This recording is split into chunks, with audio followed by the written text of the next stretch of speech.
ডান কাঁধে চলে আসছে, তার বাম কাঁধে চলে আসছে। এই বুড়া অভ্যাসটার কারণে তাকে উত্তম জওয়ান বলা যায় না। এক। 2 নম্বর, ইসবাল ও ইজারিহি, ছেলেটা যখন লুঙ্গি পরে তখন তার লুঙ্গি গোড়ালির নিচে চলে যায়, যখন পাজামা পরে তখন তার পাজামাটা গোড়ালির নিচে চলে যায়। তাই গোড়ালির নিচে চলে যাওয়াটা ভালো লক্ষণ নয়। এই জন্য নবীজি বলছেন, আর দুটো স্বভাব যদি দূর হয়ে যায় তাহলে পরে ছেলেটা উত্তম ছেলে বলে বিবেচিত হবে। এর মতো উত্তম ছেলে আর কেউ নাই।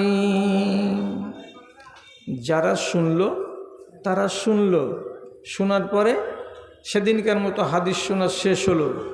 যারা শুনেছে তাদের মধ্যেকার একজন লোক কয়দিন পরে সামনাসামনি সাক্ষাৎ এই যুবক ছেলে খোরাইমের সাথে। আর যেমনি সামনাসামনি দেখা, ডেকে বলছে, শুনো শুনো শুনো শুনো শুনো, তোমার একটা কথা আছে। কি কথা? রাসূলুল্লাহ বলেছেন তোমার সম্বন্ধে, এই জন্য তোমাকে ডাকলাম। তখন বলছে যে আমার নাম নিয়ে বলেছেন রাসূলুল্লাহ? বলছি হ্যাঁ, তোমার নাম নিয়ে বলেছেন রাসূলুল্লাহ। মনে মনে খুশি, ওহ আমার নাম নিয়েছেন রাসূলুল্লাহ, না তাহলে ভালোবাসাটা কত আছে। তারপরেই শুনতে পাচ্ছে কি বিপজ্জনক কথা। কি তুমি, তোমার ঘাড়ে চুলগুলো এত বড়, যেটা সীমা লঙ্ঘন করেছে, এটা রাসূলুল্লাহর সুন্নাত নয়। তোমার চুলগুলো, তোমার লুঙ্গিগুলো গোড়ালির নিচে চলে যাচ্ছে, এটা রসুলের তরিকা নয়। তার জন্য আল্লাহ পাকের নবী গত কয়দিন আগে আমরা শুনেছি হাদিসটা, তোমার সম্বন্ধে বলেছেন যে এখন পর্যন্ত খোরাইম ছেলেটা আদর্শবান ছেলে নয়, যতক্ষণ পর্যন্ত তার এই মন্দ দুটো চাল, তার চরিত্র দূরীভূত না হয়ে যাবে ততক্ষণ তাকে শরীফ ছেলে বলা যাবে না। যেমনি শুনতে পেল রাসূলুল্লাহর সাথে মুহাব্বত দেখাবার জন্য বাড়ি গেল। আর যাওয়ার পরে ফাখাজা মিশকাসান, কেঁচি হাতে করলো। আর কেঁচি হাতে করার পরে নাপিতের কাছে না গিয়ে নিজে নিজে নিজের ঘাড়ের চুলগুলোকে কচকচ খচখচ করে কেটে দিয়ে নিজের মাথার এ ঘাড় বরাবর করে নিল। 1। 2 নম্বর, নিজের পাজামাকে কেটে দিয়ে গোড়ালির উপর পর্যন্ত উঠিয়ে দিল। আর ওয়াদা করে নিল, আজ থেকে আমার লুঙ্গি জীবনে কোনো দিন গোড়ালির নিচে যাবে না। এই বলে যখন 2টা ভুলকে সংশোধন করে নিল, সাথে সাথে নিজেই নিজের সার্টিফিকেট দিয়ে বলছে, আমি কত ভালো ছেলে, আমি কত ভালো ছেলে। রাসূলুল্লাহ আমার ত্রুটি দেখতে পেয়েছেন, আমাকে সংশোধন করার জন্য ইন্ডিকেট করেছেন। আর আমি রসুলের কথাকে সাথে সাথে মুহাব্বতের সাথে মেনে নিলাম। যখনই মেনে নিয়েছি তখন আমি রসুলের গোলাম। এখন আপনার ভেতরে যদি কোনো দোষ থাকে আর কোনো আলেম যদি সারিয়ে দিতে চাই, আর আপনি যদি সঙ্গে সঙ্গে সেটাকে গ্রহণ না করতে পারেন বা সময় চেয়ে নেন, তাহলে আপনি কি ফরমাবরদার হতে পারলেন রাসূলুল্লাহর? পারলেন না। এখন কোনো একটা মানুষকে যদি জিজ্ঞেস করি, ভাই আপনি বিড়ি খাওয়া কয়দিনে শিখেছেন? একদিনে কি? না, 15-20 দিনই, 1 মাস লেগেছে। তো বিড়ি খাওয়া শিখতে যদি ধীরে ধীরে ধীরে ধীরে শেখা যায়, তো ওই কাজটাকে যদি ধীরে ধীরে ধীরে ধীরে ছাড়ি তো ছাড়া যাবে কি না? আপনি আমাকে জবাব দেবেন সকালবেলায়। কে বলছে ছাড়া যাবে না? কোন লোকটা বলছে ছাড়া যাবে না? যদি ভালো মানুষের মতন মানসিকতা থাকে তাহলে কথাগুলোকে বুঝুন আর বুঝার সাথে মানার মানসিকতা দেখান। জি, রাসূলুল্লাহর যুগে প্রথম দিকে বাড়িতে বাড়িতে বাথরুম ছিল না। সমস্ত মেয়ে ছেলে পিলে, আমাদের দেশে যেমন একটা যুগ গত হয়ে গেছে যে মাগরিব পরেই অন্ধকার নামলেই টোলার মেয়ে ছেলেরা 3জন 4জন করে মিলে জুলে ময়দানের দিকে যেত নিজের দরকার পূরণ করার জন্য, যেহেতু বাড়িতে তখন বাথরুম কাউরি ছিল না। এখন তো বাথরুম হয়ে গেছে আর অভ্যাস কি হয়েছে মানুষের। আগে নিয়ম ছিল বাড়িতে খাও, বাঁশতলাতে ঝাড়া ফিরো। এখন হয়ে গেল বাইরে খাও, যত পারবা চাউমিন খাও আর ঘুগনি খাও আর রোল খাও আর এগ রোল খাও, আর ঝাড়া ফিরো তো বাড়িতে এসে ফিরো। একবারে উল্টা।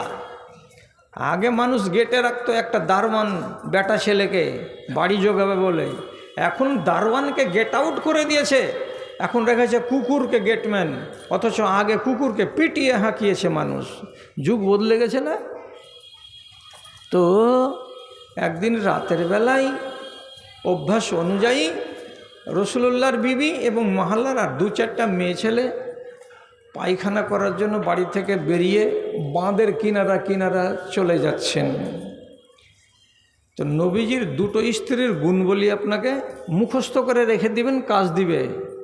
9টা বিবির ভেতরে সাইজে সব থেকে যেটা ছোট বিবি তার নাম হলো সাফিয়া। আর যেই বিবিটা রসুলুল্লাহ সবচাইতে হাইটে উঁচা, এর মতো উঁচু বিবি আর কোনোটাই ছিল না, তার নাম হলো সৌদা বিনতে জামআ। তো উম্মুল মুমিনিন সৌদা লোটা হাতে করে অন্যান্য মেয়েদের সঙ্গে চলে যাচ্ছেন নিজের দরকার পূরণ করার জন্য ময়দানের দিকে।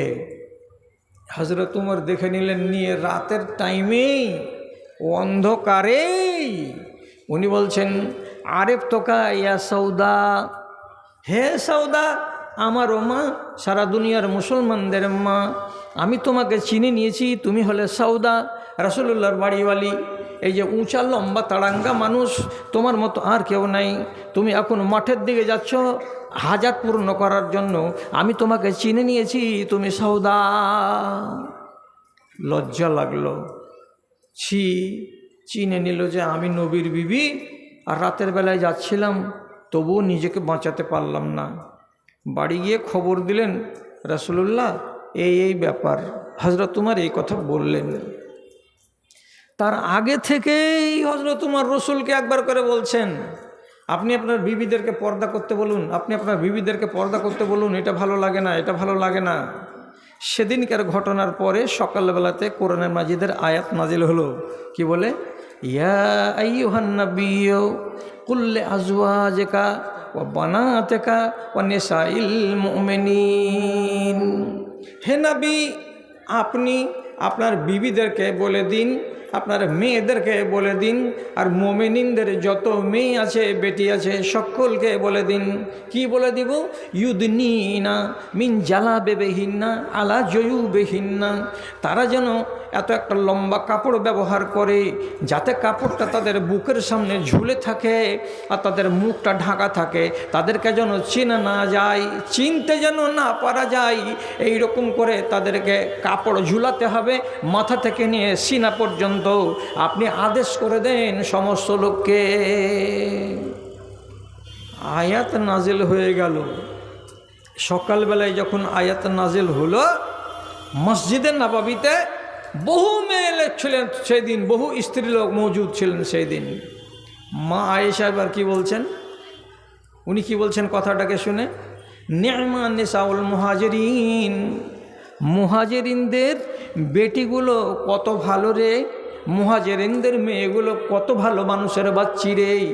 যখনই আয়াতটা নাজেল হলো আর নবীজি পড়ে শোনালেন তাদের সামনেই, সাথে সাথে ওই মেয়ে ছেলেগুলো যারা এতদিন পর্যন্ত নিজের মাথাকে ঢাকতো না, কপালের চুলগুলোকে খোলা খোলা রেখে দিত, ওই সমস্ত মহিলাগুলা কি করলো, সাক্কাক না মুরুতাহুন না, সঙ্গে সঙ্গে চওড়া চওড়া চাদরগুলোকে ফড়ফড় করে ফেড়ে 2 টুকরো করে দিয়ে 1 টুকরো দিয়ে নিজেদের মাথাটাকে আর মুখটাকে ঢেকে নিল, আর একটা টুকরো দিয়ে নিজের সিনাটার সামনটাকে ঢেকে রাখলো। আর আল্লাহর কথাটাকে সবাই 100% মান্যতা দিল। কেন যে আজকেই আদেশ এসেছে আসমান থেকে যে তোমরা আর খালি মাথায় থাকতে পারবে না, তোমাদের মুখ আর ফাঁকা থাকবে না, খোলা থাকবে না। এই আদেশটাকে তারা এত সুন্দর করে মেনে নিয়েছে, এদের মতো ভালো মানুষের বেটি আর দুনিয়াতে কেউ নাই। রসুলের মাধ্যমে আয়াতটা এলো, তাড়াতাড়ি এরা মেনে দেখিয়ে দিতে পারলো। এখন আপনাকে জিজ্ঞেস করি, মা তো আমারও এখনও আল্লাহর দয়াতে বেঁচে আছেন, আপনাদেরও মা আছে, আমার 6টা বোন আছে আল্লাহর দয়াতে। তাহলে আমি সবারই সম্মান রক্ষা করে বলছি, আমার দেশে যতগুলো মা আর খালা আর বেটি আর ভাতিজিগুলো আছে, এরা কি রসুলুল্লাহর কথার প্রতি সম্মান জ্ঞাপন করে? যদি বলেন হ্যাঁ করে, তাহলে একটা কথা কি আপনি পৌঁছে দিবেন আপনার বাড়িতে? বেটা ছেলে যখন হজ করতে যায় তখন তাদের কাপড় দিয়ে মাথা ঢাকা চলে না, বগলের তলা দিয়ে চাদরটাকে বাম কাঁধের উপরে ফেলে রাখতে হয় বিনা সিলাইয়ের। মাথা ঢাকতে পাবে না যতক্ষণ পর্যন্ত হালাল না হবে। তো এটাকে বলা হয় কি এহরাম, আর লোকটাকে বলা হয় মুহরিম। আমি কি মিথ্যা বলছি? আমার দেশের যতগুলো ছেলে যতগুলো মেয়ে এখনকার জামানায় হাই স্কুলে পড়তে যায়, হাই মাদ্রাসাতে পড়তে যায়, কেবল মহিলা মাদ্রাসা যেগুলো বানাত মাদ্রাসা ওই মেয়েরাই বোরকা পরে যায়, পর্দা করে যায়। বাকি কলেজের মেয়েরা, স্কুলের মেয়েরা, হাই মাদ্রাসার মেয়েরা কোনো একটাও মেয়ে ছেলে মাথাকে ঢাকার নাম নেই না, মাথাটাকে খোলা রেখেই তারা যায় এবং আসে। তাহলে কি তারা নবীজির খাঁটি উম্মতের ভেতরে গণ্য হবে?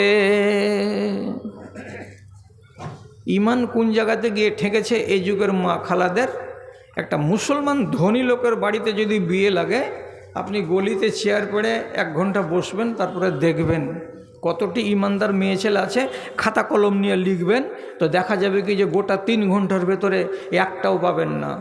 কি 80 বছরের বাসি, আর কি 60 বছরের আদর্শী, আর কি 30 বছরের মেয়ে, আর কি 14 বছরের যুবতী মেয়ে ছেলে, মাথায় কাপড় দেওয়ার নাম কেউ নেই না। তাহলে এরা কোন দেশের মেয়ে? কাকে এরা ভালোবাসে?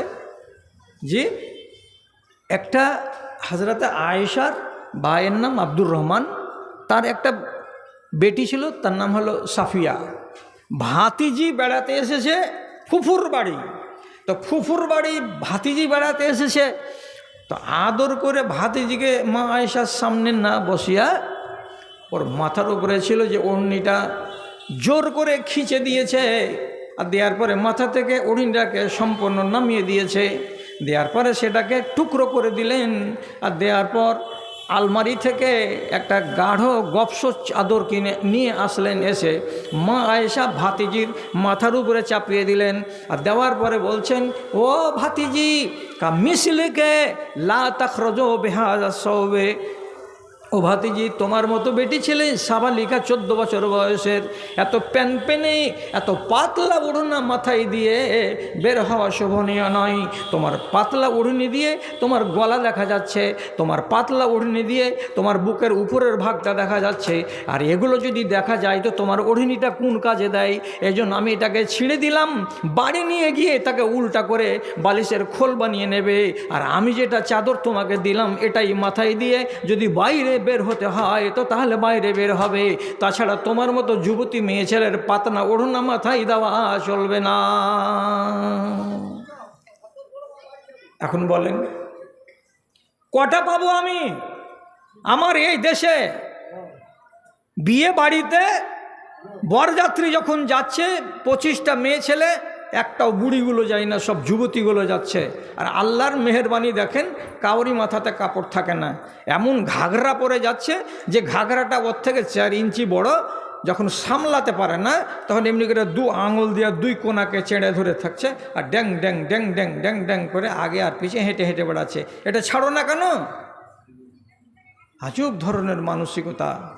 তাহলে এই করলে কি রাসূলুল্লাহর সাথে ভালোবাসা দেখানো যাবে?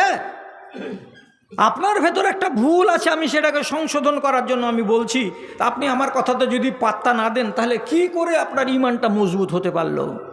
লম্বা নয়, ছোট করে শর্ট সময় আপনাকে ছেড়ে দেব।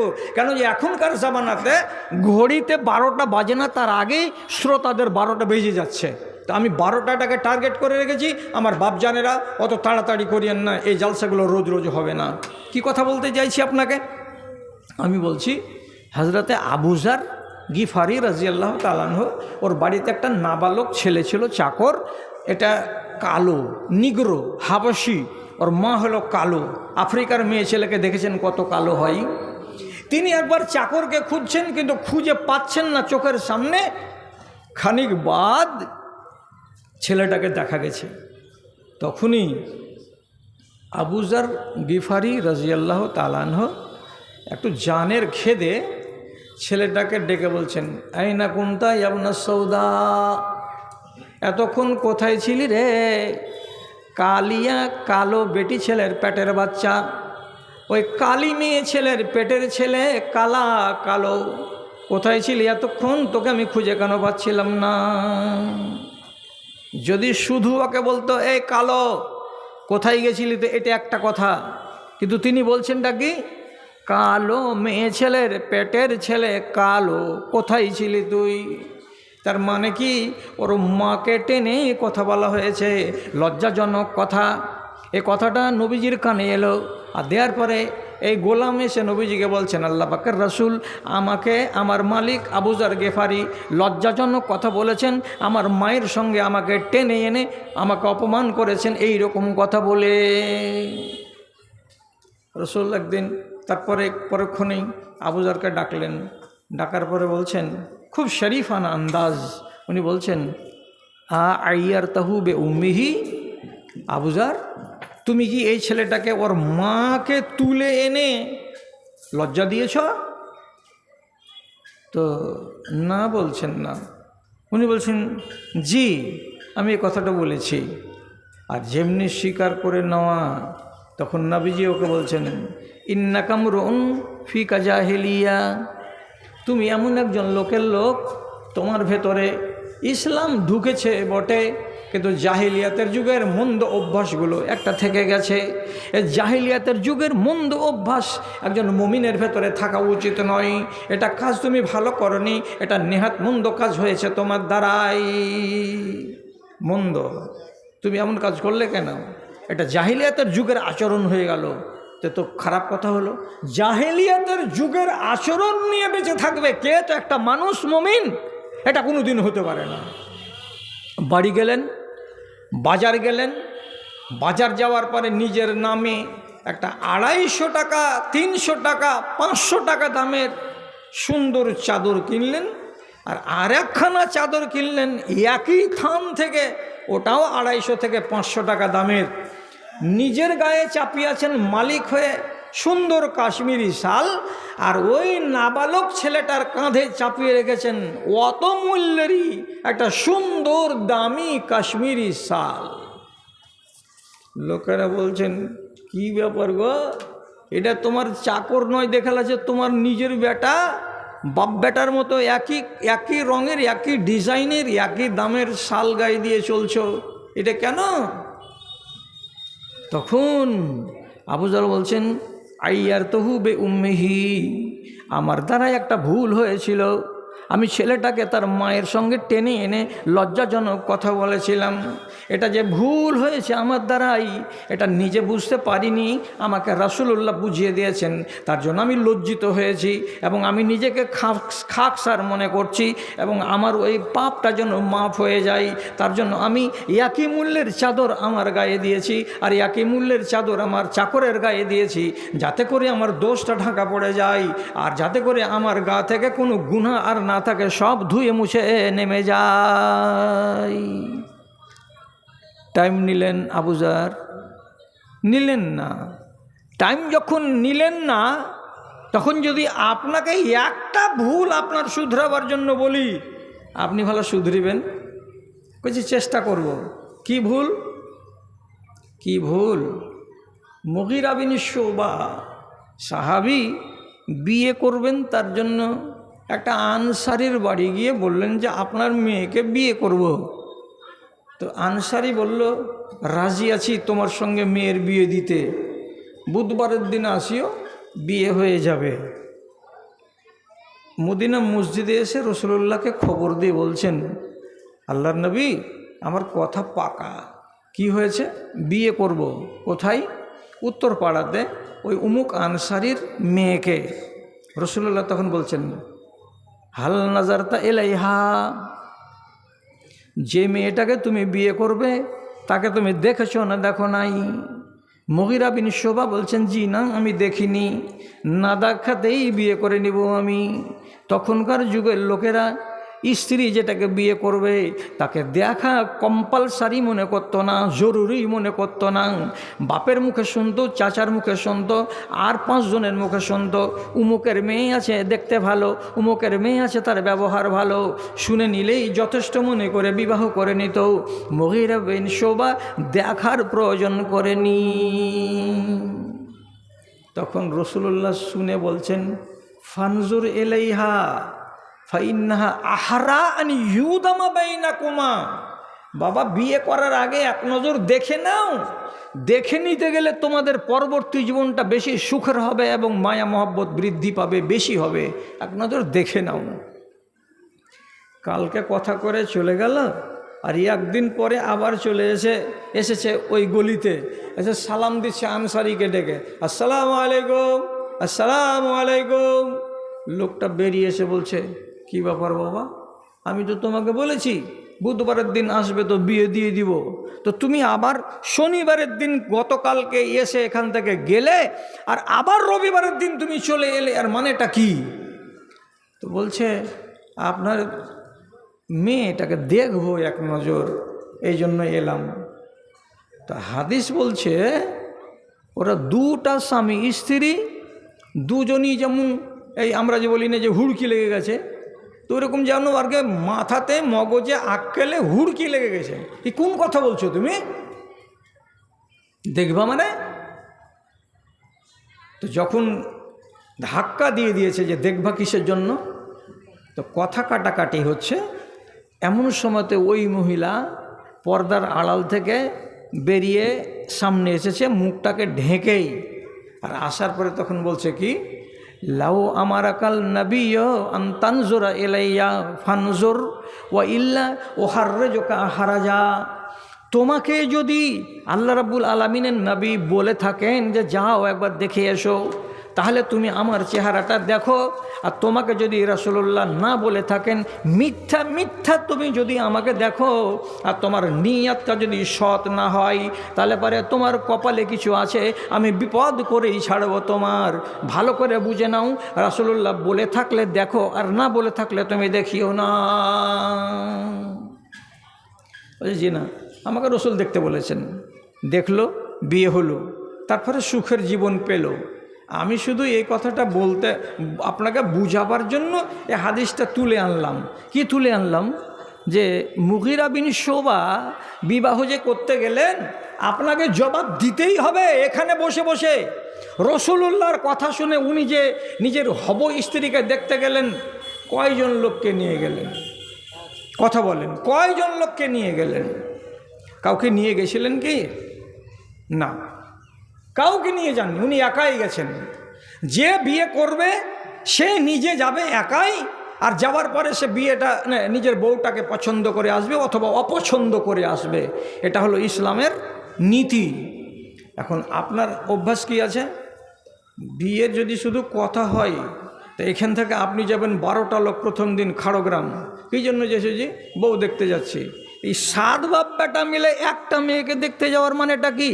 কেউ হাতি দেখার মতন করে একজন ট্যাং দেখবে, একজন পা দেখবে, আর একজন চুল দেখবে, আর একজন হাত দেখবে, একজন পিঠ দেখবে। এক একটা লোক কি এক একটা অঙ্গকে ওই মহিলার দেখতে যাবে? কেন যাবে 8টা লোক আর 9টা লোক? আপনি এই কথাগুলোকে শোনার পরে আগামীকাল থেকে নিজেকে শুধরাতে পারবেন যে বেটা তুমি একাই যাও, দেখে এসো, আমরা যাব না। আপনি রাগ করিয়েন না, এই আলেমগুলোকে সাক্ষী করে আমি বলছি, আল্লাহ না করে এমন ঘটনা ঘটে, বাপকে পর্যন্ত নিয়ে যেতে পাওয়া যাবে না। আপনি বললেন ধীর এইলা তোমরা ওয়াজ করছো নাকি? বাপ গেল তো কি হলো? আচ্ছা গেল তো কি হলো? বাপ কটা বিবাহ করতে পাবে? 4টা। এখন কটা আছে? ওই যে একটা। বউ দেখতে গেল বাপ বেটা, আর দেখার পরে বউটাকে দেখে বাপের মন ভিজে গেল, খুব ভালো লাগলো দেখতে। এখন বাড়ি এসে যদি বলে বহু কেমন রে, তো বাপ সরাসরি উত্তর দিয়ে বলছে, এনামুল তুই এটাকে বাদ দিয়ে দে বেটা, তুই এটা বিয়ে করিস না। কি হবে তাহলে? বলছে এটাকে আমি বিয়ে করব।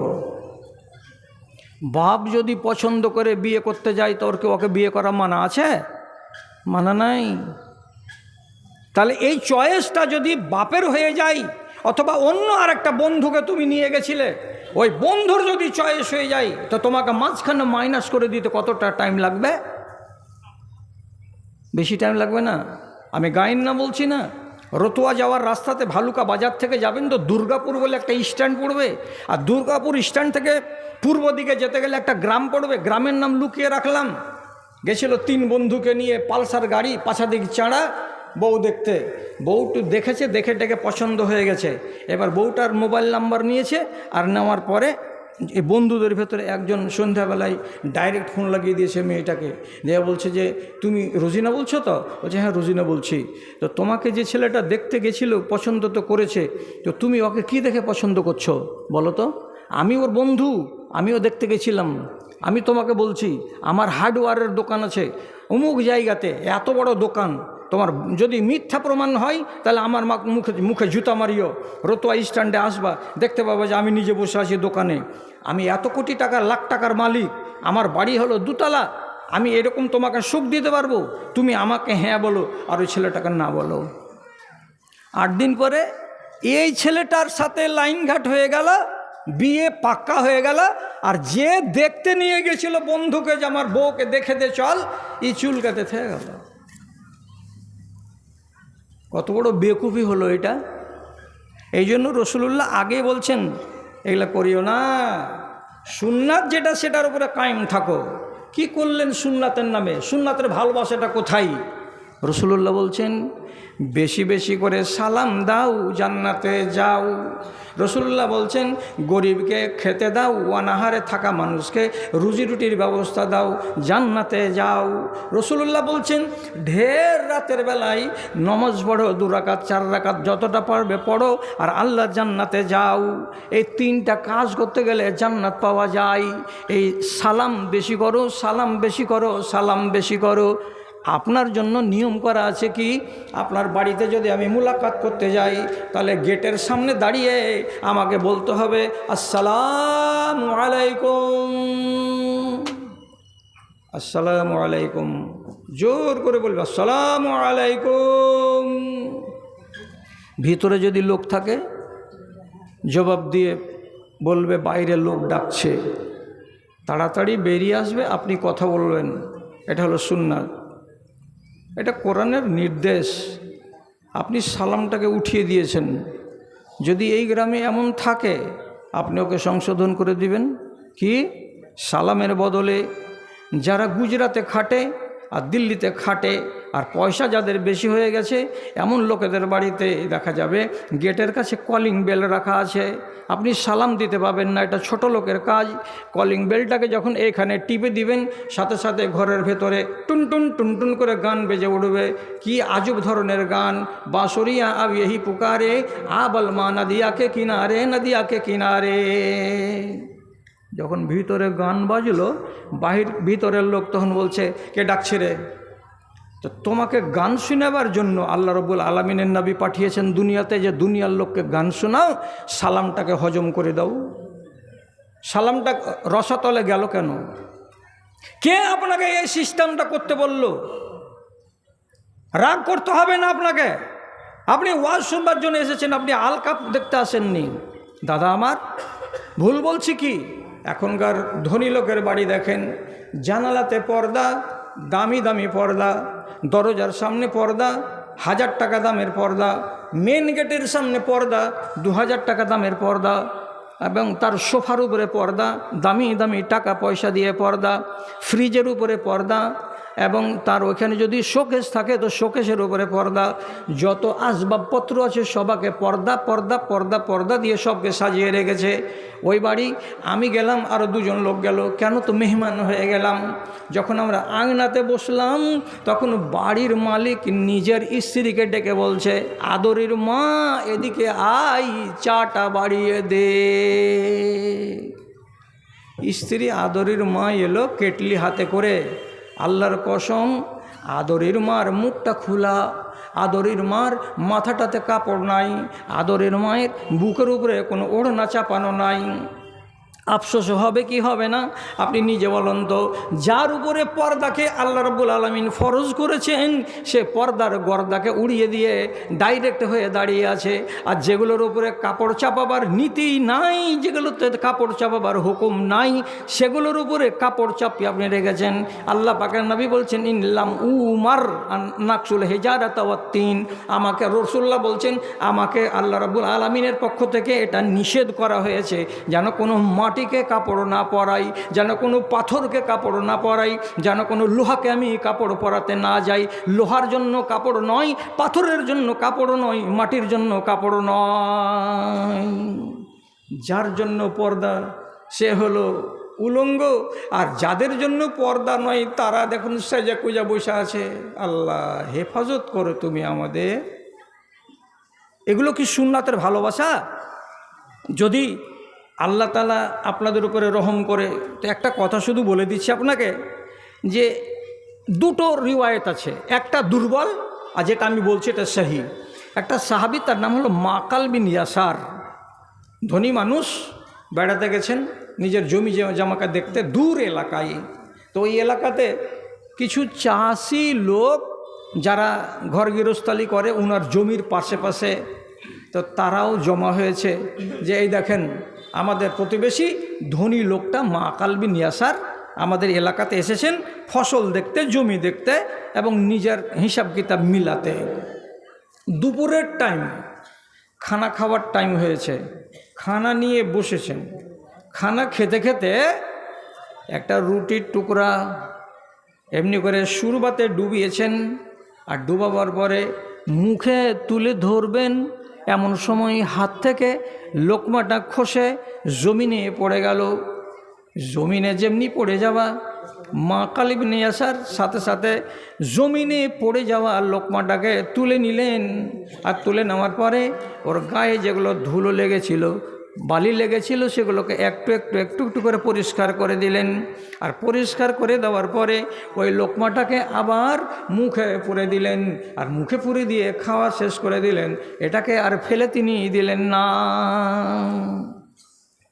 যখন পড়ে যাওয়া লোকমাকে উনি তুলে খেয়ে নিলেন, ফাইয়াতা গামাজুন আদ-দাহাকিন, ডানে বামে যতগুলো কৃষক ছিল, চাষারা ছিল, তারা তখন একজন আরেকজনকে চিমটি কেটে কেটে বলছে, কি ব্যাপার, হ্যাঁ এত ধনী লোক, এত পয়সাওয়ালা লোক, একটা লোকমা পড়ে গেল, আর বাসনে অনেক খাবার আছে, এই খাবারগুলো খেলে তো যথেষ্ট, তো ওই পড়ে যাওয়া লোকমাটাকেও একবারে উঠিয়ে নিল, এটা কেমন স্বভাব লাগছে দেখে। তো একজন আরেকজনকে এমনি করে চিমটি কাটছে, একজন আরেকজনকে ইশারা করে টিটকারি মারছে, যে পড়ে যাওয়া লোকমা কি আর কেউ খায়? তো কথাটা একজন খবর দিয়ে দিল কাকে? মাকাল বিন ইয়াসারকে কানে কানে, যে জনাব আপনার এই আচরণটা দেখে এই কৃষকগুলো, চাষিগুলো টোন কাটাকাটি করছে, এরা ঠাট্টা করছে, এটাকে বড় লোককে বলে, হাত থেকে পড়ে যাওয়া লোকমাকে তুলে খেয়ে নিল, এটা তো ঠিক করলো না। মাকাল বিন ইয়াসার সমস্ত লোকটিকে শুনিয়ে দিয়ে বলছেন, আতরক সুন্নাত হাবিবি লিহা ওলা ইদ্দাহাকিন, আমি এই সমস্ত চাষাগুলোর কথা শুনে আমি আমার হাবিব, আমি আমার মাহবুব, আমার প্রিয় নবী জানাবে মুহাম্মাদুর রাসূলুল্লাহ সাল্লাল্লাহু আলাইহি সাল্লামের সুন্নাতকে কি ছেড়ে দেব নাকি? আমার কাছে আমার নবীর সুন্নাত হলো অধিক প্রিয়। আর এই দাহাকান মানে এই কৃষকগুলো যদি আমার উপরে নারাজ হয়ে যায় সবাই, আমার কিচ্ছু যায় আসে না। এই আমলটা করাতে যদি আমার নবীকে আমি খুশি করতে পারি, তাহলে এটাই আমার সবচাইতে বড় পাওনা। এবং নবীজি এটাই বলেছেন যে তোমাদের হাত থেকে যদি লোকমা খসে পড়ে যায়, তাহলে সেটাকে তোমরা পারো তো পরিষ্কার করো, আর করার পরে তোমরা সেটাকে খেয়ে নাও। কেন যে তোমরা জানো না ফাইন্নাফি আইয়ে তামে বারকা, কোনটা লোকমাতে কোনটা খানাতে বরকত ভরা আছে তোমার জানা নাই, আমার জানা নাই। অতএব রাসূলুল্লাহ বলেছেন সাফ করো, আর করার পরে খেয়ে নাও। তোরা নারাজ হলি তোমার কি? আপনি এমন সিদ্ধান্ত নিতে পারবেন আপনার টোলাতে যেন কোনো পাপ না হয়, আর কোনো লোককে দেখে আপনি সাবধান করবেন যে তোমার দ্বারা এটা ভুল হচ্ছে, এই পাপ যেন তোমার দ্বারাই না হয়, তার জন্য আমি তোমাকে সংশোধন করছি। হায় আল্লাহ, পাপ আমাকে গ্রাস করিবে, পাপ আমাকে গ্রাস করিবে, আমি হব নরকবাসী। তবে কেন সুপথ ছেড়ে কুপথ ভালোবাসি, আমি কুপথ ভালোবাসি। বাহিরখানা মানুষ আমার, বাহিরখানা মানুষ আমার, ভিতর মানুষ নয়। আমার মতো পাপী যেন কেহ নাহি হয়, জানি না জীবনে আমার জয় হলো না ক্ষয়। সুন্নাতকে ভালোবাসেন দাদা? আমি আপনাকে কতদূর কি বলবো, আপনারা মুহাব্বতের সাথে বসে আছেন তো বড্ড ভালো লাগছে। 10 জন লোক রাসূলুল্লাহ পাঠিয়েছিলেন সাহাবী জাসুসি করার জন্য মক্কার দিকে। একটা জায়গার নাম হলো ওসফান। ওসফানের কাছে যখন ওনারা পৌঁছিলেন তখন চারিদিক থেকে 200 জন তীরান্দাজ যাদের হাতে ধনুক আছে তাদেরকে ঘিরে নিল। আর নেওয়ার পরে বলছে সারেন্ডার হও আর না হলে তীর চলবে। সাহাবীরা সারেন্ডার হলেন না, তীর চালিয়ে চালিয়ে 7 জনকে মার্ডার করে দিল। 3 জন বাকি থাকলো। 3 জনকে এরা বলল তোমাদেরকে মারবো না, কথা দিচ্ছি, পাহাড় থেকে নিচে নেমে এসো। এরা তখন আল্লাহর উপরে ভরসা করে নিচে নেমে এলো। 3 জন যখন নিচে নেমে এলো তখন এরা নিজেদের ধনুকের সুতাকে খুলে উল্টা করে হাতগুলোকে বেঁধে দিল।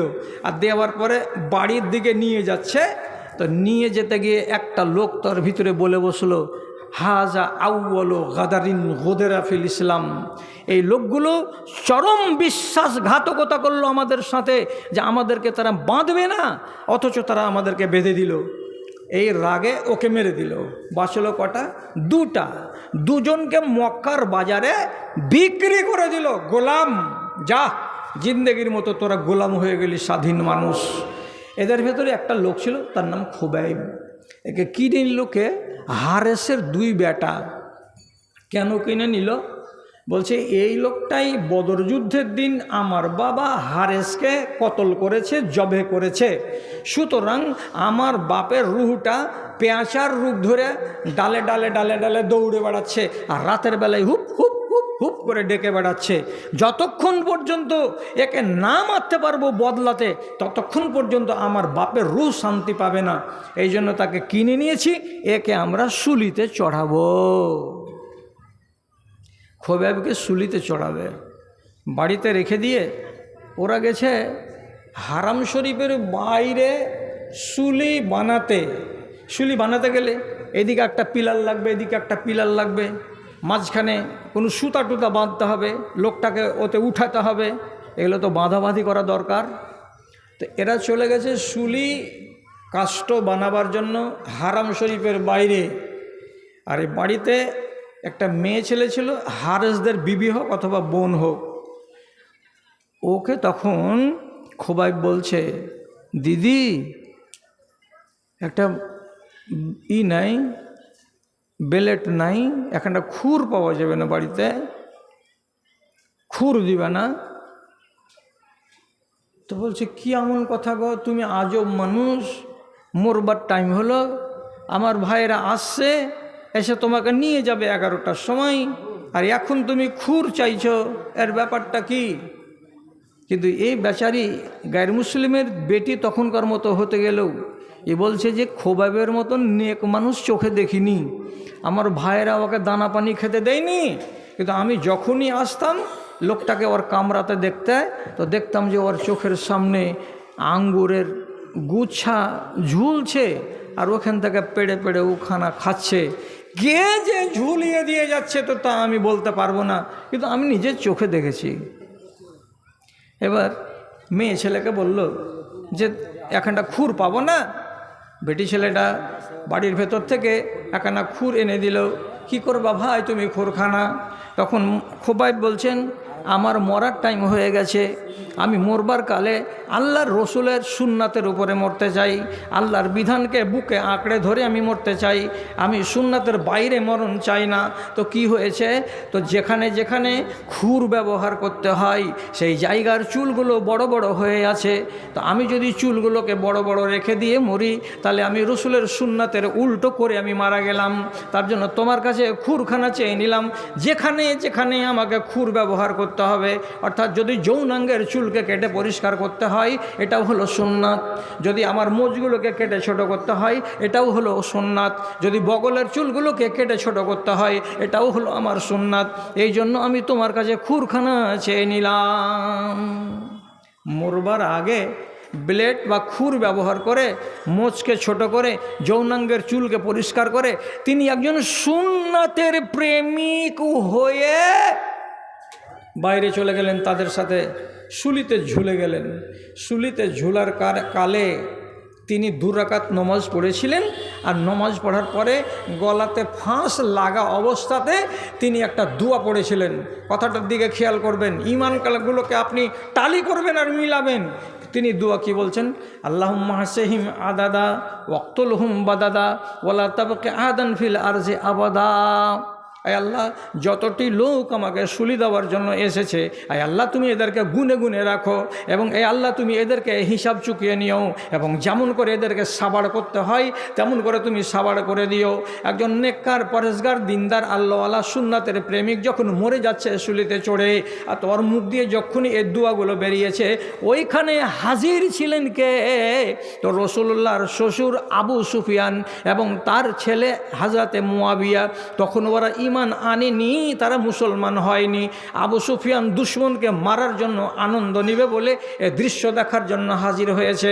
কিন্তু একটা মুসলমান মানুষের মুখ থেকে যে দুয়ারটা বেরিয়ে যাচ্ছে, আবু সুফিয়ান তখন কাফের হতে গেলেও তার হৃদয়ের ভেতরে এতটুকু ঈমান পাক্কা হয়ে আছে যে মুসলমানেরা এবং মুসলমানদের নেতা নাবি যদি কোনো দোয়া বলে দেয় তো দোয়াটা লাগতে দেরি হয় না।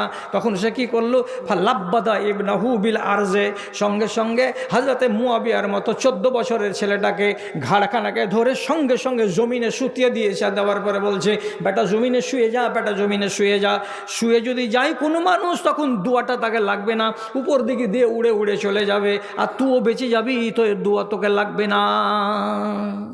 বেদিনের ঈমান কত তাজা যে দোয়া তোকে না লাগে, জমিনে পড়ে যা। জমিনে পড়ে গেছে। যে আবু সুফিয়ানের আকীদা অনুযায়ী তুমি এই লোকটার দোয়া থেকে নিজেকে বাঁচিয়ে নিতে পারলে, আল্লাহ জি, এরা বেদিন।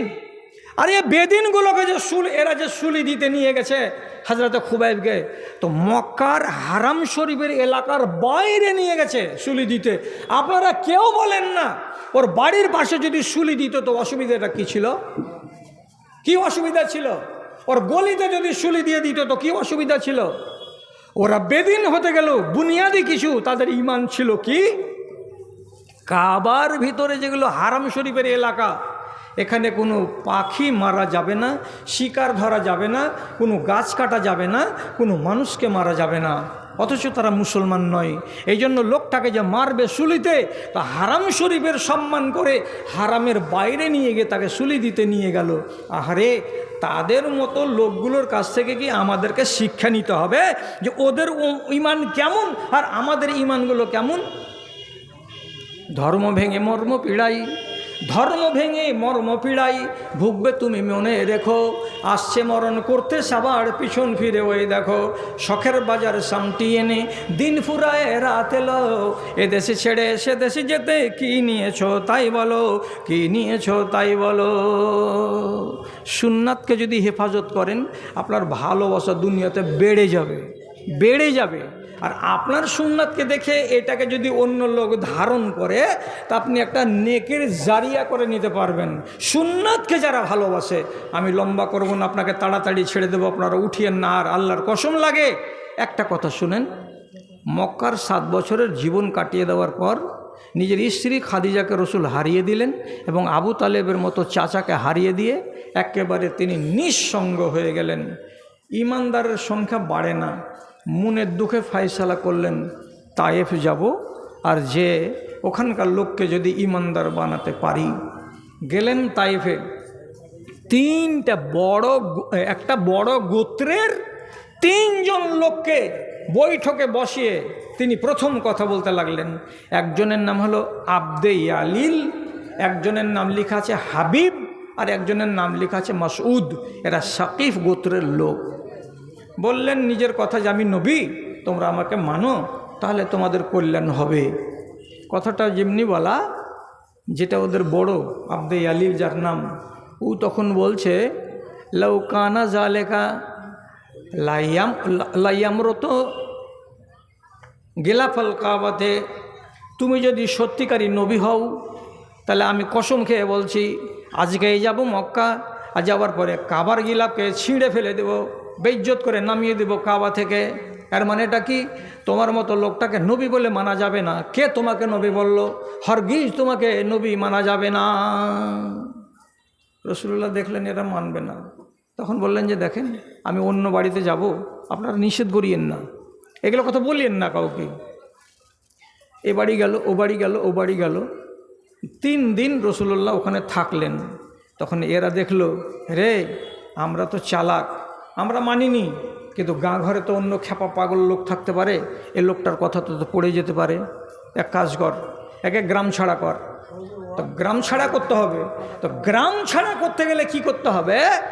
আব্দে ইয়ালিল নিজের হাতে পাথর উঠিয়ে আর 20-30 জন ছেলেকে পিছন দিকে এনে একদম হুররা দিয়ে দিল, দিয়ে বলছে, মার একে, লাগা পাথর, চালা পাথর, পাথর মেরে মেরে মেরে মেরে ওকে দেশ থেকে বিতাড়িত করে দে, গ্রাম থেকে বিতাড়িত করে দে। রসুল্লাহর উপরে পাথর পড়তে লাগলো। কতটি পাথর পড়লো বলতে পারবো না, কিন্তু এইটুকু পাওয়া যাচ্ছে হাদিসের ভিতরে, জারাবু হজারবান হাত্তা আদমহ, এত করে মেরেছিল তারা, রসুল্লাহর গায়ে যেখান সেখান ফুটে গিয়ে রক্ত বেরিয়ে গেছিল। একজন ঐতিহাসিক বলছেন, তারা পাথর মারতে মারতে মারতে মারতে তাড়তে তাড়তে তাড়তে তাড়তে রসুলুল্লাহকে 5 কিলোমিটার পর্যন্ত ধাওয়া করেছে। মার মার মার মার মার করে 5 কিলোমিটার তায়েফের বাইরে নিয়ে এসেছে, তারপরে বাড়ি ফিরে গেছে। রসুল্লাহ সাল্লাল্লাহু আলাইহি সাল্লাম বিধ্বস্ত এবং মার খেয়েছেন, যন্ত্রণা আছে শরীরে, সাথে আছে গোলাম। উনি একটা বাগানে গিয়ে বসলেন। বাগানটা কার? মক্কার মালিকের, নাম ওতবা আর শাইবা। এরাও রসুলের দুশ্মন, কিন্তু এরা দুজন দূর থেকে দেখে বলছে নিজের চাকরকে, রে কিছুই হোক মানুষ কিনা, মারও খেয়েছে আর বিধ্বস্ত হয়েছে, আর যেখান সেখান দিয়ে রক্তও ঝরছে, তো লোকটার পেটে জ্বালা আছে রে। মানুষ যদি পেটে খাবার খায় তো জ্বালা অনেক কমে যায়, আর মানুষ যদি ঘুমিয়ে যায় তাহলে অনেক জ্বালা কমে যায়। তো লোকটাকে খেতে দে, তো রে 2টা দানা তো কিছু খাক, কমসে কম ব্যথাগুলো তো কমবে। তো এই দেশে ফের কি আছে, কোনো খালা যদি রাগ করে স্বামীটার উপরে তো সারা রাত খাবে না। আরে 14 আনার বেটি, না খেয়ে থাকলে তো, পেটে খিদা থাকলে তো আরও যন্ত্রণা বাড়বে, দুশ্চিন্তা বাড়বে। খেয়ে নিতে গেলে পেট শান্তি তো জগৎ শান্তি, তারপরে স্বামীর সাথে সোলা সমঝোতা হবে নেই না হবে পরে দেখা যাবে। রসুল্লাহর কাছে এতটি আঙ্গুর দিয়ে পাঠাচ্ছে ওদের চাকরকে দিয়ে, আর দিয়ে বলছে যা তো ওই লোকটাকে দেগা, ওরা 2 জন বসে বসে খাবে তো মনটা হালকা হবে। চাকরটা কিন্তু খ্রিস্টান, মনে রাখবেন, চাকরটা খ্রিস্টান। এবার ওর কাছে গেল, আর যাওয়ার পরে আঙ্গুরটিকে রাখলো, আর রাখার পরে বলছে, এ আরবি, খেজুরটি খাও, আঙ্গুরটি খাও, খাও খাও খাও, শরীরে শক্তি পাবে, খাও। তো রসুলুল্লাহ দেখলেন আমার পেটে জ্বালা আছে, তো আমি খাই। তো একটা আঙ্গুরকে এমনি করে তুলে মুখে দিতে যাচ্ছেন, তো যাওয়ার আগে তখন তিনি কি বলছেন, বিসমিল্লাহ বিসমিল্লাহ। লোকমা তোলার আগে বলতে হয় বিসমিল্লাহ। যখনই এই কথাটা তিনি বলে আঙ্গুরটাকে মুখে দিতে গেলেন, তখনই এই খ্রিস্টান চাকরটা বলছে, হাযিহি কালেমাতুন লা ইয়াকুলুহা আহলু হাযাল বালাদে। ও বাবা, ও বিদেশি মানুষ, তুমি যে কথাটা বললে এমন কথাটা এখানকার লোকেরা বলে না খাওয়ার সময়। আজকে তোমার মুখ থেকে জীবনে প্রথম শুনলাম যে লোকমা মুখে তোলার আগে বলতে হচ্ছে কি বিসমিল্লাহ। তখন রাসূলুল্লাহ বলছেন, তোমার নাম কি? বলছে আমার নাম আদ্দাস। তোমার বাড়ি কোথায়? তখন বলছে আমার বাড়ি হচ্ছে নাইনাওয়া, আমি খ্রিস্টান। তখন রাসূলুল্লাহ বলছেন, নাইনাওয়ার মানে হলো কি? নাইনাওয়া ইরাক, আল্লাযী বুইসা ফীহি আখুনা ইউনুস। নাইনাওয়া কি ওই নাইনাওয়া বলছো যেটা ইরাক দেশে আছে, আর যেখানে আমার ভাই নবী ইউনুস আলাইহিস সালাতু ওয়াস সালামকে প্রেরণ করা হয়েছিল? তখন আদ্দাস মুচকি হেসে বলছে, আরে কি বলছেন আপনি? আপনি নাইনামা দেখেছেন নাকি? আচ্ছা, আপনি কেমন করে জানলেন ইউনুস নবীর কথা যে উনাকে নাইনামা শহরে পাঠানো হয়েছিল? তখন আল্লাহ পাকের নবী বলছেন ইন্নাহু কানা নাবিয়ান ওয়া ইন্নী নাবিয়ুন। ওই ইউনুস আলাইহিস সালাতু ওয়াস সালাম তিনি হলেন আমার ভাই সম্পর্কে, যেহেতু তিনি ছিলেন একজন নবী, আমি যেমন একজন নবী, একজন নবী আর একজন নবীর হাল জানে। তো তিনি যেমন নবী ছিলেন নাইনওয়া লোকের জন্য, তেমনি আমি হলাম নবী এই আরবের লোকেদের জন্য এবং সারা দুনিয়ার মুসলমানের জন্য। আমাকে আরবের মাটিতে আল্লাহ তাআলা পাঠিয়েছেন।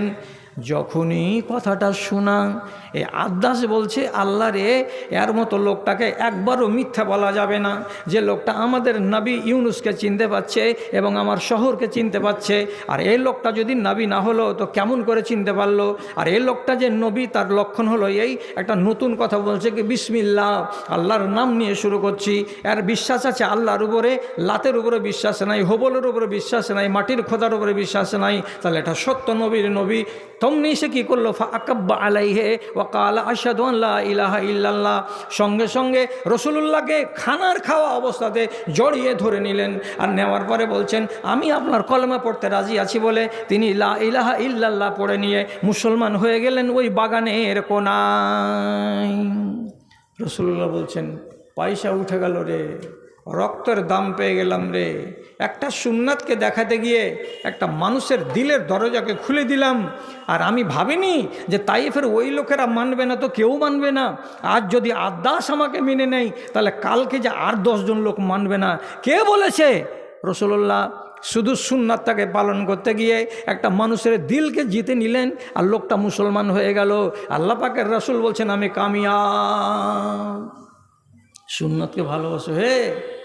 আর যদি বলো যে না তোমার ওয়াজ তো 12টা বাজতে চললো, সুন্নাতের ভালোবাসা বাদ দাও, তা আমি আপনাদেরকে বলছি সুন্নাতের ভালোবাসা 1 মিনিটের জন্য বাদ দিয়ে দিলাম।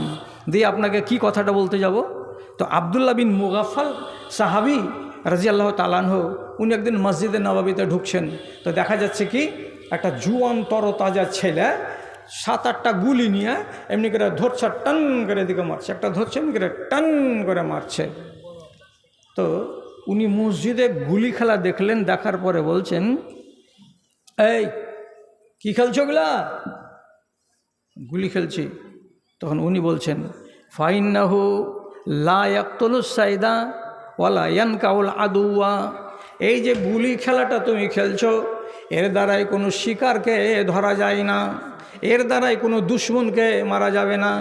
ইন্নাহু ইয়াকফাউল আয়না ওয়া ইউকসিরুল আজমা। যদি হয় তো মানুষের চোখ কানা হয়ে যায়, আর যদি হয় তো কোনো মানুষকে যদি জোরে লাগে তো তার হাড় ভেঙে যায়। তাহলে দুশ্মনকে কাবু করা যাবে না এবং কোনো শিকারীকে আঘাত দিয়ে তাকে ধরাও যাবে না। তাহলে ফালতু কাজটা তুমি কেন করছো মসজিদের ভেতরে? আমি নিজে শুনেছি নবী করিম সাল্লাল্লাহু আলাইহি সাল্লামের মুখ থেকে, কেউ যেন তোমরা আঙুলে গুটি মেরে খেলাগুলো না খেলো। এই খেলাটা কিন্তু ভালো নয়, এই খেলাটা হলো নাজায়েজ, খেলিও না। বয়ানটা শুনলো আর তখনকার মতন শুনে টুনে দেখে মনে হলো যে এই ছেলেটা আর খেলবে না, ও চলে গেছে কাজে।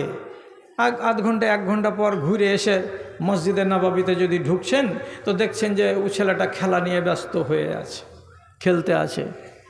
এইবার একটা মানুষকে সৎপথের দিশা দেওয়া হলো, সে দিশাটাকে নিল না, কথাটাকে মানল না, নিজের বদ অভ্যাসের উপরে কায়েম থেকে গেল। তাহলে আপনাকে খাটতে হবে আমার সাথে কি বলে? আপনাকে আমি 10টা কথা বলেছি, আপনি মানলেন না। না মানতে গেলে আপনার করাটা উচিত কি হবে আর আমার করাটা উচিত কি হবে, এটা এই হাদিস থেকে আপনাকে শিখিয়ে দিচ্ছি। তখন এই সাহাবী আব্দুল্লাহ বিন মুগাফফাল বলছেন কি, ওয়াল্লাহি ইন্নী লা উকাল্লিমুকা আবাদা ওয়া ইন মারিজতা লা আউদুকা ওয়া ইন মুত্তা ফালা আশহাদু জানাজাতাকা। 3টা কথা, পালায়েন না, হয়ে গেছে শেষ তো, আমি তো শেষ করে দেবো, তো আপনাকে কষ্ট দেব না। 3টা কথা কি বলছেন? আমি কসম খেয়ে বলছি আজ থেকে তোমার মতো ছেলেটার সঙ্গে দেখা হলে কথা বলবো না। 1 আজ থেকে আমার কানে যদি খবর আসে মাদ্রাসার পশ্চিম পাড়ার মহবুল হক ব্যারাম পড়ে আছে, আমি ব্যারাম পড়া শুনতে গেলেও তোমাকে দেখতে আসবো না। অথচ একটা রুগীকে দেখতে গেলে অনেক সোয়াব আছে, যেন জান্নাতের পথে মানুষটা হাঁটে। এত নেকি হতে গেলেও তোমার মতো লোকটাকে ব্যারাম পড়তে গেলে আমি দেখতে যাব না। 3 নম্বরে কথা বলছেন, আমার মরার আগে যদি তোমার মরার খবর হয়ে যায় তো কসম দিয়ে বলছি তোমার জানাজায় হাজির হব না। কি হলো? মৌলভী আফসার আপনাদের আলেম, আমার ফের কে? ওকে জিজ্ঞেস করবেন যে যদি এটা জাল কথা হয় তাহলে আমি ফোনে ফোনে ভুল স্বীকার করে নিয়ে ঘুরিয়ে নিব কথাটা। একেবারে সহি হাদিস আপনাকে বলছি। আপনি যদি মন্দ কথাকে জেনে নেওয়ার পর যদি দূরে সরে না আসেন তাহলে কোনো আলেম আপনার জানাজাতে যেন না যায়। যাবে কেন জানা যায়? আপনি তো মদখোর, মদ খেতে খেতে মরে গেলেন। আপনি তো সুদখোর, সুদ খেতে খেতে মরে গেলেন। আপনি তো বেনমাজ, বেনমাজির জানাজাতে যাব কিসের জন্য? যদি বলি দলিল কোথায়, তো দলিলটা এই হাদিসটার থেকে আমি দলিল পেলাম যে আল্লাহ পাকের নবীর এক সাহাবী আব্দুল্লাহ বিন মুগাফফাল, উনি বলছেন যে আমি যাব না। জি, তাহলে হুজ্জতিটা কিসের? কবে মানবেন? বয়স তো অনেক হয়ে গেল। আচ্ছা, বলছে মৌলভী সাহেব এটা কড়া হয়ে গেল। তো কড়া যদি হয়ে যায়, একটা নরমগুলো বলছি। নরমটা কি? যা আর রাজুলুন এলাম নবী সাল্লাল্লাহু আলাইহি ওয়াসাল্লাম বাদা ইয়াকুলু মাহু। আল্লাহ রাব্বুল আলামিনের নবী বসে আছেন নিজের জায়গায়, খানা হাজির হয়েছে। এমন সময় দূর থেকে দেহাত থেকে একটা লোক এলো। রাসূলুল্লাহ বলছেন আমার সাথে বসে যাও এবং আমার সাথে খানা খাও, তুমি হলে আমার মেহমান। খানা যদি খেতে আরম্ভ করেছে তো বিসমিল্লাহ বাঁ হাতে, বিসমিল্লাহ বাঁ হাতে, খেজুর ফাটছে 2 হাতে আর লোকমাটা ভরছে বাঁ হাতে, লোকমাটা ভরছে বাঁ হাতে। বাঁ হাতে কে খায়? কে খায় জি? ফাইন্না শয়তান ইয়াকুলু বিশিমালিহি। শয়তান বাম হাতে খায়। আর একটা মুসলমান নামাজ পড়া লোক সে যদি বাম হাতে খায় তো শয়তানের ভয় হয় না? হয় না? আপনি নিজে চিন্তা করুন। রাসূলুল্লাহ তখন লোকটার দিকে মেহমান সম্মানের ভাষা বলে বলছেন কুল বিয়ামিনিকা, তুমি তোমার ডান হাত দিয়ে খাও, বাম হাত দিয়ে কেন খাচ্ছ রে ভাই? তো লোকটা তখন আমার মনে হয় শেরশাবাদ বংশেরই লোক ছিল না কি, যে আল্লাহ জানি না, এত কেন হ্যাংঠার, এত কেন কড়া। ও জবাব দিয়ে বলছে লা আস্তাতিও, বাম হাতেই খাচ্ছি, এ হাতেই খাবো, ডান হাতে খেতে পারবো না। খেতে দাও তো ভালো, না খেতে দাও তাও ভালো, ডান হাতে খাবো না, বাম হাতেই খাবো। তো বলছে লা আস্তাতিও, আমি ডান হাতে খেতে পারবো না। তো ডান হাতখান ভালো আছে তো খেতে পারবে না। ও যদি বলে যে ডান হাতে অসুখ আছে, আল্লাহ রসুল আমার ডান হাত ব্যথা করে, আমি উঠাতে পারি না, তাহলে তো ওজুর আছে। হ্যাঁ, আর ডান হাত ভালো আছে স্বাভাবিক, আর বলছে আমি খাবো না, ডান হাতে খেতে পারবো না। রাসূলুল্লাহ হাতের দিকে দেখলেন, আর দেখার পরে সাথে সাথে বলেছেন তুমি আল্লাহর একটা বিধানকে অগ্রাহ্য করো, তুমি আল্লাহর আমার একটা সুন্নাতকে বুড়ো আঙুল দেখাও, তাহলে তোমাকে কেরামতিটা দেখিয়ে দিচ্ছে। এবার কি ফাইন্নাকা লা তাস্তাতিউ, তুমি যখন বলছো যে আমি খেতে পারবো না, তখন আমি নবী বলছি তুমি খেতে পারবে না, তুমি খেতে পারবে না।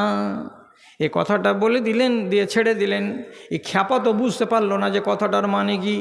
বাড়ি যাওয়ার পরে কোনো এক সময় খানা খেতে যদি বসেছে, ডান হাতের লোকমা ধরে যদি মুখের দিকে আনছে তো হাতখানা 8 ইঞ্চি দূরে থেকে যাচ্ছে, মুখ পর্যন্ত যায় না। ফাইন্নাহু লা ইয়াবলুগু ইলা ফাহু, ডাহিন হাতখানাকে আর মুখ পর্যন্ত আনতে পারছে না। যতদিন বেঁচে থাকলো ডান হাতখানাকে নিজের মুখ পর্যন্ত নিয়ে যেতে পারলো না। আর মানেটা কি? আল্লাহ পাকের নবীর একটা কানুনকে, একটা সুন্নাতকে বুড়ো আঙুল দেখিয়েছিল, হুজ্জতি করেছিল।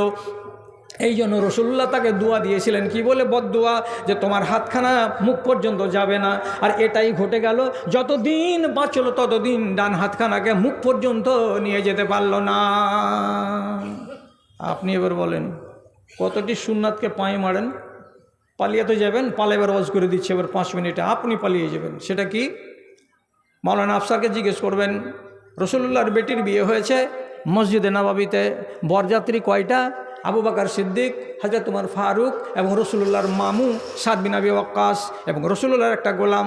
আর ওই মজলিসে কে ছিলেন? তো হযরত আলী রাদিয়াল্লাহু তাআলা আনহু এবং আল্লাহ পাকের নবী। সবটিকে মিলিয়ে একটা হলো মেয়ের বাবা আর একটা হলো জামাই।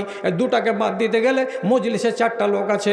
মসজিদে নববীতে আল্লাহ পাকের নবী মোহরের উল্লেখ না করেই নিজের বেটি ফাতেমা জান্নাতি মহিলাদের সর্দার বিয়ে পড়িয়ে দিলেন। একবারে বিয়ে পাক্কা হয়ে গেল। 4টা লোক, 80 বরযাত্রী, বিয়ে হয়ে গেল। মেয়েটা কেমন? জান্নাতি মহিলাদের সর্দার। ঠিক আছে, একটা হাদিস। আর 2 নম্বর হাদিস, রাবিয়া আসলামী একটা সাহাবী, তিনি বলছেন রসুল একদিন তাকে বলছেন, রাবিয়া 22 বছর বয়সের তরো তাজা নওজওয়ান, দেখতে কত সুন্দর, চাঁদের মতো চেহারা, বিয়ে করবা আগে করবা না? তখন রাবিয়া বলছে, আপনার খিদমতের চাইতে ভালো কাজ আর কিছু নেই রসুল, বিয়ে টিয়ে বলিয়েন না তো। একদিন গেল, 2 দিন পরে আবার রসুল বলছেন, রাবিয়া আলা তাতাজাওয়াজু, বিবাহ করবে না করবে না? তখন রাবিয়া 2য় দিন বলছে, আল্লাহ রসুল, বিয়ে যে করব তা আমার মতো গরিবকে কে বেটি দেবে? আমার তো বাড়ি নাই, আমার তো ঘর নাই, আমার তো জমি জমা নাই, আমি মসজিদে নববীর এক কোণে পড়ে পড়ে দিন কাটাই আর আপনার খেদমত করি, আমার মতো নিহাত্তাকে কে বেটি দেবে? তখন রসুল্লাহ বলছেন, তুমি বিয়ে করবে কি না বলো? বলছে, হ্যাঁ, যদি কেউ বেটি দেয় তো বিয়ে করব। রসুল বলছেন, চলে যাও উত্তরপাড়ার মাদ্রাসা থেকে 1 কিলোমিটার দূরে উমুক আনসারের বাড়িতে যাও, আর যে আমার সালামটা দাও, আর সালাম দেওয়ার পরে বলো রসুলুল্লাহ পাঠালেন, আপনার বেটির সাথে আমার বিয়ে দিয়ে দেন। কত সোজা গো! গেল গেল, একদম সহি হাদিস বলছি, আল্লাহর কসম খেয়ে বলছি রে, জোকারি কোনো কথা নয়, আলকাপের কোনো কথা নয়, একেবারে সহি মুসলিম শরীফের হাদিস। এবার রাবিয়া আসলামী গেলেন, আর যাওয়ার পরে বলছেন, আপনাকে নবীজি সালাম দিয়েছেন, তারপরে কি বলেছেন? বলছে, আপনার বেটির সঙ্গে আমার বিয়ে দিয়ে দেন। লোকটা বলছে, ঠিকই নবী বলেছেন নাকি? বলছে, হ্যাঁ বলেছেন। মজলিসটা কি লাগলো, নিজের ভাইটাকে ডাকলো, বেটাটাকে ডাকলো, আর ডাকার পরে রাবিয়া আসলামীর গলিতে তক্ষুনি 10 মিনিটের ভেতরে বিয়ে পড়িয়ে দিল। বিয়ে হয়ে গেল, মসজিদে চলে এসলো, টাইম লম্বা নেই। আচ্ছা, আপনি হ্যাঁ না বলেন, রসুলুল্লাহর বেটির বিয়েতে কটা বরযাত্রী ছিল? বলেন, আওয়াজ করেন, কটা ছিল? 4টা। রাবিয়া আসলামী বিয়ে করলো, এর বরযাত্রী কয়টা? কেউ নাই, একটাই। আচ্ছা, আপনি আপনার বেটা বোম্বাইয়ে কাজ করে, তার জন্য 150টা বরযাত্রী দিবেন? আপনি কয়বার তওবা করবেন বলেন? আর না তো সাদা কাগজ দেন। ওয়াজ শোনার পরে যদি আপনি না মানেন, তাহলে আল্লাহর রসুলের হাদিসকে আপনি বুড়ো আঙুল দেখান, আপনার মতো লোকের মরে ডাইরেক্ট জান্নাতে যাওয়া মুশকিল হবে। আমি কাগজে লিখে দিচ্ছি, দেন কাগজ। আপনি মানবেন না? কেন মানবেন না? মানবেন না তো শুনবেন কেন? 150টা বরযাত্রী মেয়ের বাপের বাড়িকে খেয়ে ধ্বংস করে দিয়ে চলে আসলো, আর তার পরের দিন আপনার বাড়িতে যেটা দাওয়াত হবে, এই দাওয়াতকে বলা হয় ওয়ালিমার দাওয়াত। এই দাওয়াতটা হচ্ছে মুসলমানদের হক, এই দাওয়াতটা হচ্ছে আপনার পাড়া প্রতিবেশীর হক। এই দাওয়াতটাকে আপনি খাওয়ালেন, আর খাওয়াবার পরে মাল ঝাড়ো, বালতি লেখাও, প্রেসার কুকার লেখাও, আর কাঁচের বাসনের কার্টুন পেশ করো, নম্বরই ঝাড়ো, শুধু দাঁতে খিলুল করলে হবে না। টাকা নিয়ে নিলেন, টাকাই যদি নিবেন তো আপনার মতো ফকির লোকটা কেন দিতে গেলেন দাওয়াত? হোটেল খুললেন না? যদি বলেন যে না টাকা দিব, এত টাকা দাও, এত জিনিস খাওয়াচ্ছি, তো আপনার বেটির বাপের বাড়ি যে খেয়ে এসেছেন ললিবোজ করে করে, ওটা কি টাকার জিনিস ছিল না? ওটার বেলা পয়সা নেই? হ্যাঁ, আপনি টাকা নিয়ে নিলেন, এটা কেন দেওয়া হয়? রসুল্লাহ বলছেন মুমিনদের দুয়া পাওয়ার জন্য। তা আমি যদি টাকা দিয়ে দাওয়াত খাই, তো আপনার বেটা আর বউয়ের জন্য আমি দুয়া কেন দেবো? টাকা দিয়ে ভোজ খেলাম, তো দুয়া ফের কিসের? হ্যাঁ, টাকা দিয়ে তো ভোজ খেয়েছি। দাদারে, অত দূরে যাইন না, আপনি মানতে পারবেন না, কথা শেষ। আপনাকে ছেড়ে দিচ্ছি, ঘড়িটার দিকে আপনি তাকান, আমিও তাকাচ্ছি। একটা কথা বলে দিয়ে শেষ। কি কথাটা? আবু হুরায়রা বলছেন, লোকেদের কি ভয় লাগে না? ইমাম রুকু থেকে মাথা উঠায়নি আর আগে উঠিয়ে নিল। লোকেদের কি ভয় লাগে না? ইমাম সাজদা থেকে মাথা উঠায়নি আর নিজের মাথা উঠিয়ে নিল। যদি ইমামের আগে আগে মাথা উঠাও, তো রসুল্লাহ বলছেন ইউহাউল্লাহ রাসাহিমারিন, তোমার মাথাটাকে আল্লাহ রাব্বুল আলামিন গাধার মাথা বানিয়ে দেবেন। আল্লাহর রসুলের এবং আল্লাহর আইনকে তুমি বুড়ো আঙুল দেখাতে যেও না, কঠিন শাস্তি ভোগ করতে হবে, ইমামের আগে যেন মাথা না উঠে। এটা একটা বিধান। আচ্ছা, এটা কি হবে? আপনি বলবেন মনে মনে, এটা কি হবে? মুল্লা আলী কারি রাহিমাহুল্লাহ একজন মুহাদ্দিস, উনি উনার একটা দামি কিতাব তার ভিতরে লিখে রেখেছেন যে বাগদাদের মাটিতে এক বিশাল বড় মুহাদ্দিস ছিলেন। উনি দার্স দিতেন আর উনার ক্লাসে 20টা 30টা করে ছাত্র লেখাপড়া করত। তো সেই ছাত্ররা লেখাপড়া যদি করছে তো 2 খুঁটিতে সামনে চাদর টাঙিয়ে দিচ্ছেন আর চাদরের এই পারে বসে বসে হাদিস পড়াচ্ছেন, চেহারাটা দেখতে দিচ্ছেন না ছাত্রদেরকে। 2 দিন 4 দিন 5 দিন 6 দিন পর একদিন এক ছাত্র বলছে, ওস্তাদজি আপনার চেহারাটা যে দেখতে পেলাম না, তো মাঠে ময়দানে যদি আপনার সাথে আমাদের মুলাকাত হয় তো কি করে চিনব যে এটা আপনি আমাদের ওস্তাদ? আপনি চেহারাটা দেখান না একদিন। তো উনি পর্দার আড়াল থেকে বলছেন, বাবারা ধনীরা, পড়ছো পড়ো, আমার চেহারাটা দেখার চেষ্টা করিও না, চেহারাটা দেখার তামান্না করিও না। কেন করিও না? একটা হাদিস আমি নিজে পড়াইতাম, কয়েকবার করে পড়িয়েছি, কিন্তু আমার নিজের বিশ্বাস হয়নি যে যদি ইমামের আগে আগে মাথা উঠাও আল্লাহ রাব্বুল আলামিনের নবীর ফরমানের উল্টা করা হবে, তাতে কি আযাব আসবে। তোমার চেহারাটাকে আল্লাহ তাআলা গাধার মতো করে দিতে পারেন। তো আমি এটাকে অমান্য করেছিলাম, যার কারণে আল্লাহ তাআলা আমাকে আযাবে গ্রেফতার করেছেন। আমার চেহারাটা গাধার মতো হয়ে আছে, এই চেহারাখানা মানুষের মতো হয়ে নাই, তার জন্য তোমাদের সামনে আমি খুলি না। জিদ করলো যখন, তখন একদিন মাওলানা এবার চাদরটাকে যেমনি সরিয়ে দেওয়া, যতটি তালেবে ইলম ক্লাসে বসেছিল সবাই নিজের মাথাটাকে নিচু করে নিয়ে চোখটাকে বন্ধ করে নিয়ে বলছে, ওরে আল্লাহ, তোমার নবীর কথাকে অমান্য করতে গেলে এত বড় আযাব নাজিল হয়, এটা স্বচক্ষে দেখে নিলাম। হাদিসে লেখা আছে আল্লাহ তাআলা তার চেহারাটাকে গাধার চেহারা বানিয়ে দিবেন। তো আমাদের উস্তাদের চেহারাটা যখনই দেখছি তখন মানুষের চেহারা মনে হয় না, একেবারে 100% যদি না হয় তো 80% চেহারাটা দেখে গাধার মতো মনে হচ্ছে। আল্লাহ আল্লাহজি, মানুষকে জ্ঞান দেওয়ার, মানুষকে শিখাবার আর মানুষের শিখার, এজন্য হাদিস দরিয়া পড়ে আছে, হাজার হাজার হাজার হাদিস পড়ে আছে। আপনি যদি স্থিরভাবে কাউরি কাছ থেকে শুনেন আর কোনো আলেম যদি আপনাকে শুনাই, 1 ঘন্টা শুনতে গেলে আপনার ইলম বাড়বে, আপনার জ্ঞান বাড়বে, এবং পুরাতন যদি ঈমান থাকে দুর্বল তো সেগুলো একটু ঝকঝকে হবে, আর আপনার মনটা, আপনার নিয়তটা আর আপনার ঈমানটা আখেরাতমুখী হয়ে যাবে। এটা নিশ্চিত কথা। তার জন্য এদিক আর ওদিক, ডান আর বাম আপনাকে কথা না বলে গোড়াতে বলেছিলাম একটাই আয়াত, সে আয়াতটা সূরা হাশরের, নবীজি যা দিয়েছেন তা ধরে নাও, নবীজি যা ছাড়তে বলেছেন তাকে ছেড়ে দাও। যদি ধরাকে না ধরো আর যদি ছাড়াকে না ছাড়ো তাহলে তোমাদের দুর্গতি নানান দিক থেকে আসতে পারে এবং তোমার আখেরাত বরবাদ হতে পারে, তোমার দুনিয়াও বরবাদ হতে পারে। দাদারা, কতটি কথা শুনলেন? এবার শোনো শোনো, যারা দাঁড়িয়ে গেলে তাদেরকে বলছে, আরিফ কই? মসজিদে নিন পড়ছে, আচ্ছা পারো। আচ্ছা, আপনাদের সামনে একটা কথা বলছি, এই কথাটা আজকের মতো শেষ কথা, যে আপনি এখান থেকে যে চলে যাবেন তো সভাপতি বলবেন আপনাদেরকে চলে যেতে। আমি আপনাদেরকে সামনে ডাকছি 2টা কাজের জন্য। 1 নম্বর কাজ সেটা হলো এই, আমি আপনার হাত থেকে, আমি ছোট ফকির, আমি বেশি নিব না, আপনি খুশি মনে আমার হাতে দিবেন।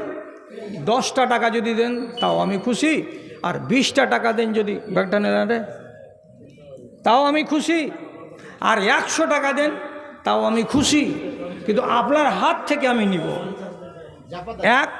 2 নম্বর কথা, যদি মানুষ অসুখ হয় তাহলে ওষুধও খেতে হয় আর দুয়াও পড়তে হয়। এটা ঠিক না বে ঠিক বলেন তো? হ্যাঁ না? অসুখ হতে গেলে কি করতে হয়? দুয়া পড়তে হয় আর ওষুধও খেতে হয়। আইয়ুব নবী 17 বছর অসুখ থেকে উনি দুয়া পড়ে কি করেছেন? নাজাত